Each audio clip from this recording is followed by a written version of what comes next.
今日なんですけれども、少し振りかぶらずになるべく静かに手裏剣を使って遊んでみようかなと思います。最近ちょっと動きながら手裏剣を打ったり、あとは両手で連打をしたり、そんなちょっと見た目に派手な練習をやってきましたので、今日はちょっとまた地味な練習で遊んでみようかなと思います。今日やりたい振りかぶらずに手裏剣を使うということの意味ですけれども、例えば剣術の時に対象物、これに対して大きく振りかぶって切る、これもありなんですけれども、たまにすごいレベルの方で対象物に対して刃をほとんどつけたような状態から振りかぶらずにこのまま切る、こういった方がいらっしゃいます。もしくはパンチの場合、突きの場合、大きく振りかぶって殴るではなくて、ごく小さい間合いから打てる、こういった動きを、手裏剣でやってみたいなと思います。何度か地味な練習としてご紹介していますが、通常の手を上げて打つ、こういった打ち方ではなくて、今日は手を下ろしきってなるべくリラックスをした状態から始めます。つまりここで振りかぶる動作を作らない、手を落とした状態、リラックスをした状態から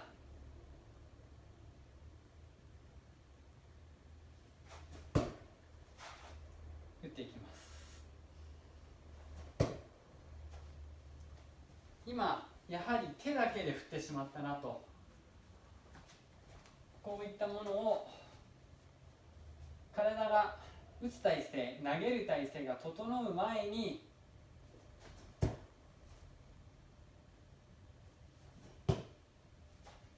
打っていきたい。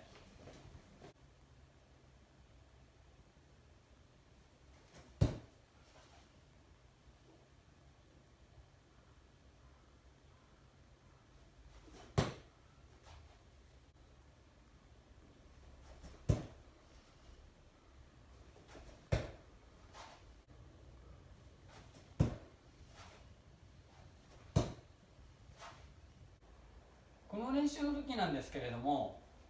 足を大きく踏み出してしまうと結局振りかぶったものと同じ意味合いになってしまいますので、なるべく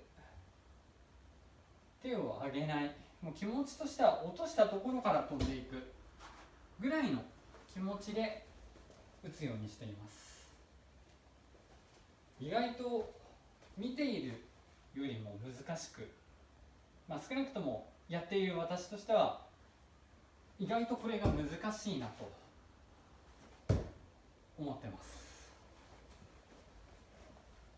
それでもやっぱり今こうやって録画している映像を後で見ると、まだやっぱり足が出て力をためているというか、体をねじってるなとか、そう反省することは非常に多いです。ただイメージとしてはなるべくこのままもう小さく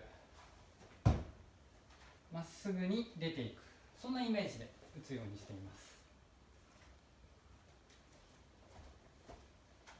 す。ちなみにこれをやるとき使う手裏剣なんですけれども、私が非常に気に入っている手裏剣です。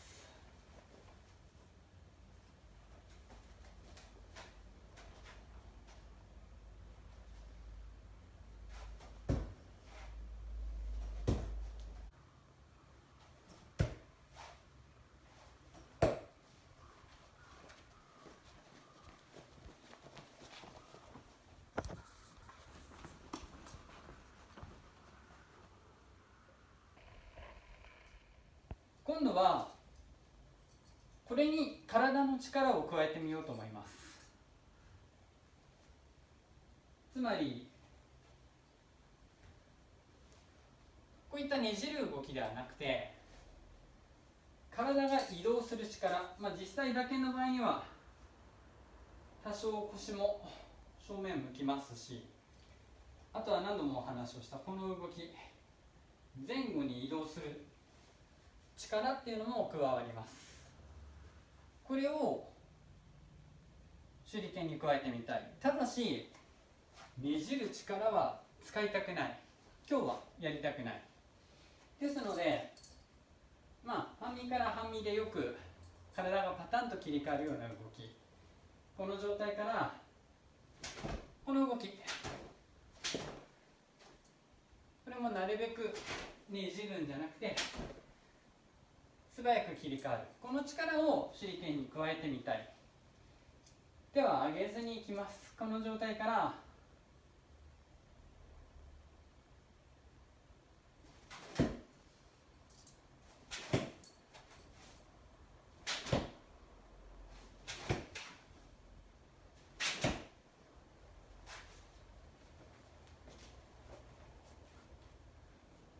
これは意外と体の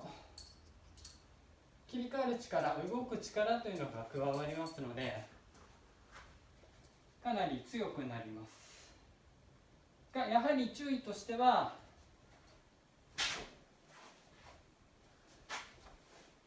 ひねらないように、あとはなるべくジャンプしないこと。これはある意味で簡単です。なるべくそれもないようにジャンプもしない、なるべく体が浮いているような状態を作ってあげたい。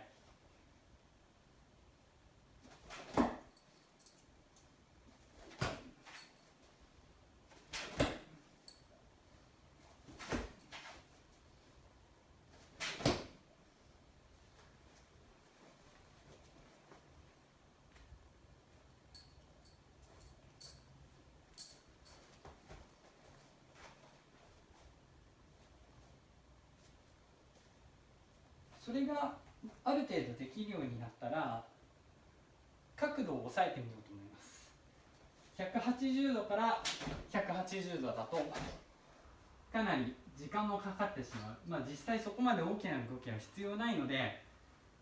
少しこの範囲を狭くしていってみます。つまりここから180度ではなくて少し開いた状態、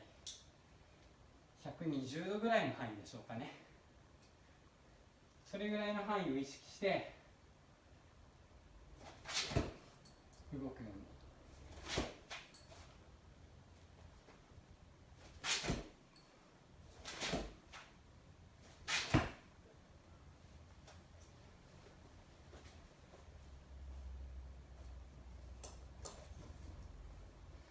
多分まだ私は飛び上がってるかもしれない、ジャンプをしてしまうかもしれないし、ねじってるかもしれない。それは私自身がまだこういった体の使い方が完全にできていない可能性もあります。でもなるべくそういった動きを改善していって、飛び上がらない、ひねらない、このままストンと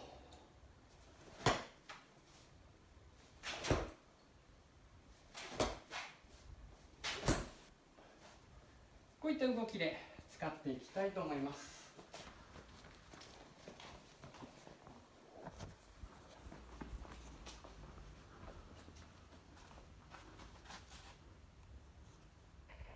というわけで今日は振りかぶらずに手裏剣を打つ練習、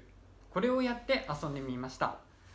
手裏剣をやっている方でもし、こういったことをやったことがないよという方がいたら、ぜひ一度遊びでやってみてください。手を振り上げない、ただこれだけのことなんですけれども、体の動きがまるで変わってきます。それとどれだけ普段自分が体をひねらないようにねじらないようにと意識をしてもだいぶ使っていたんだなということがなんとなくわかるかと思います。ちなみに私自身もかなりそのねじる動作、ひねるうねる、そういった動作は使ってしまいます、使ってしまいますが、なるべくそれはなくしていけるように努力しています。もちろんそれをそのまま、もっと磨いていってさらに強い打鍵を打てるというメリットもありますので、そういった練習もやっていますが、その対局でそういった動きを使わない練習というのも並行してやっています。ですので、もしよろしければこういった大きく振り上げない、たったこれだけの動きですので、手裏剣をやっている方はぜひこんなことやって遊んでみていただけるとよろしいかと思います。こんな形でもしまた見てみたいもの、やってほしいことありましたら、気軽にコメント欄に書き込んでください。なるべく対応させていただきます。それと、いつも高評価、グッドボタンを押していただいている方、本当にありがとうございます。今回の動画も面白ければ高評価、グッドボタンを押していただければと思います。よろしくお願いします。では、今日の動画は以上です。最後まで見ていただいてありがとうございます。失礼いたします。